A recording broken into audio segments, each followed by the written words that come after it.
I signed the term limit pledge that I would co-sponsor the bill and vote for it. And I believe the deal there is 2 terms for Senate, 3 terms for House.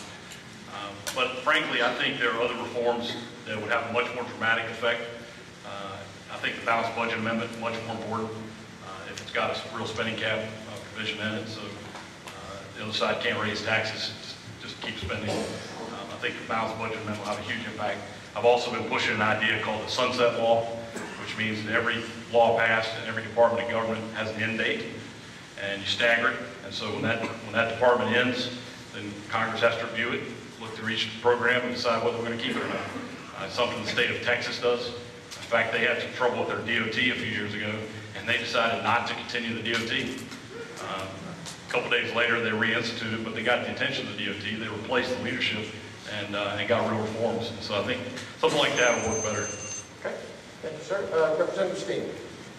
Thank you, Wayne. I too would like to see a term limit. I'm self-terming myself out of the North Carolina House, and I think that after 4 terms, I would not want to do more than 4, but 3 sounds reasonable to do that in the House, 2 for the Senate.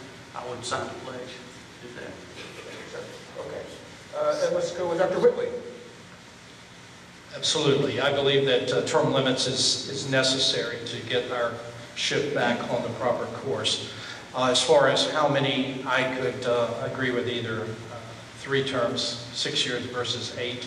I know generally the first 2 years is a lot of just getting kind of acquainted up there, and there are certain committees that you're not allowed to serve on as a freshman member of Congress. But absolutely, and I think everyone entering Congress should be on the term limit bandwagon. Dr. Cagle. Somebody made a joke one time that politicians were a lot like diapers. They need to be changed regularly and for the same reason. I'll wait. Yeah. And I concur. I also have signed a pledge to sponsor and vote for a constitutional amendment limiting House members to 3 terms and senators to 2 terms.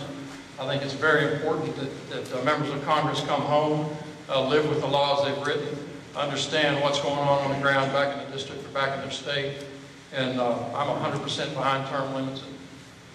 Okay, thank you, sir. That's the gold star. So much for the lightning round. Mr. Robinson.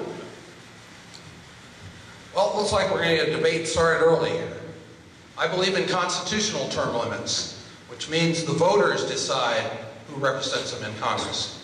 We had huge turnovers in 2006, in 2008, and 2010, and I do not believe that anybody in this room would say, in order to stop Teddy Kennedy or Nancy Pelosi, we should have limited Jesse Helms to 1 term.